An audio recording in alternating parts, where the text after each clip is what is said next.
Eu começo esse vídeo aqui citando ninguém menos do que Martin Luther King, um dos maiores expoentes da luta pela igualdade racial no contexto norte-americano, no seu discurso que ele proferiu em 1963, que ficou intitulado Como Eu Tenho um Sonho.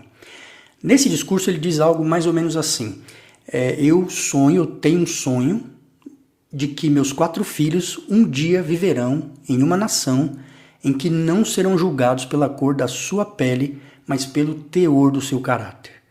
Não serão julgados pela cor da sua pele, mas pelo teor do seu caráter. Sabe o que isso significa?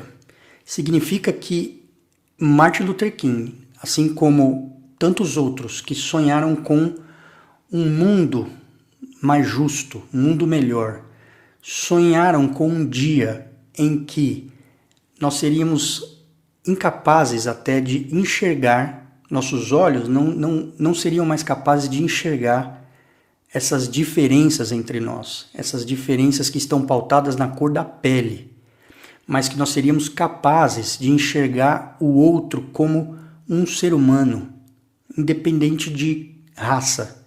Ou seja, é um sonho com um dia em que nossos olhos sequer conseguiriam enxergar essas diferenças, que elas seriam apagadas dos nossos olhos.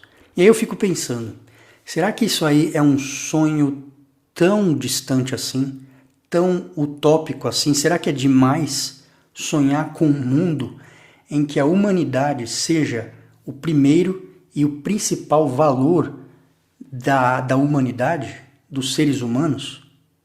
Será que é pedir demais, que realmente é um sonho acreditar que a gente possa enxergar uns aos outros como seres humanos acima de qualquer coisa, acima de outros rótulos ou outros estereótipos que a gente insiste em colar, e principalmente aqueles que estão pautados na cor da pele?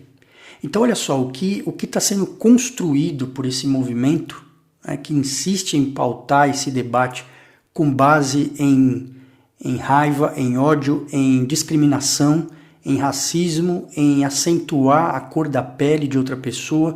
Isso constrói um mundo completamente diferente desse que foi sonhado pelos grandes idealizadores e sonhadores de um mundo de igualdade racial.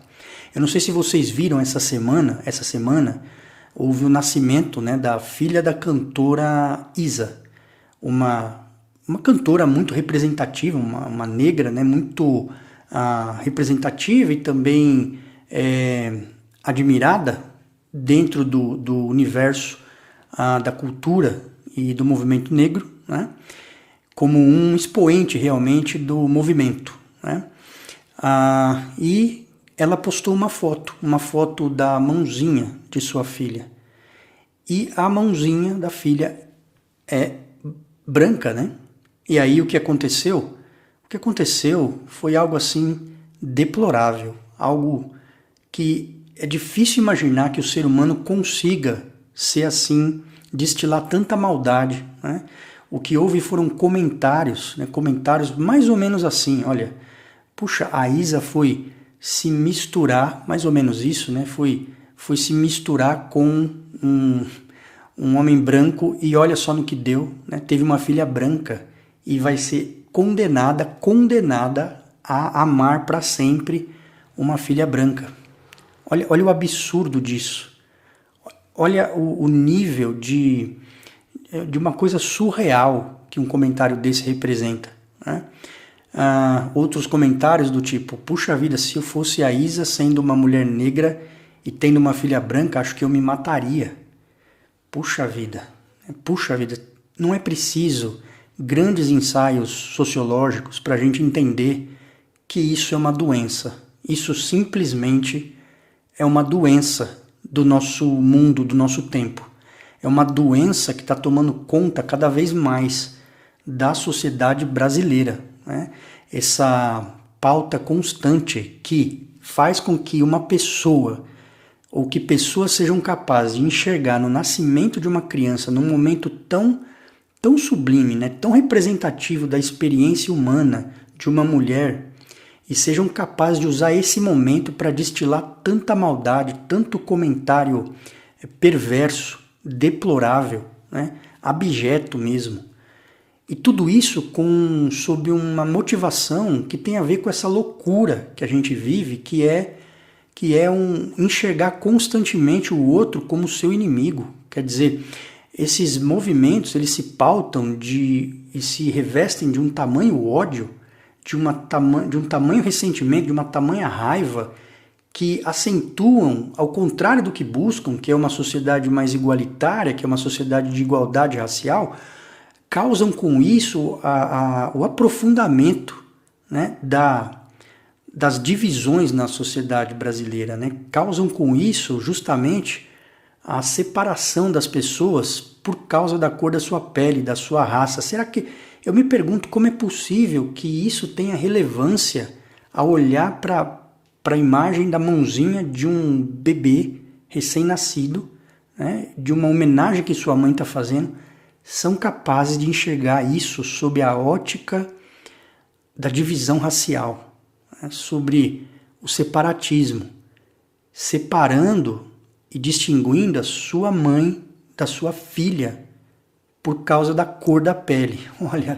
Olha, meus amigos, se isso não é uma doença que nosso mundo vive, eu realmente não sei o que é. Eu realmente não sei, e não sei onde a gente vai parar também. Que nós temos questões muito sérias, que são questões sociais e políticas pautadas na questão racial, nós temos sim. Né? O Brasil passou por uma história longa de escravidão e que terminou recentemente, inclusive, e que deixou um saldo muito negativo de injustiças sociais que precisam, né, essas injustiças, a gente precisa encará-las e precisa fazer algo cada vez melhor para reparar, para promover essa reparação, né, histórica e importante. Isso precisa acontecer.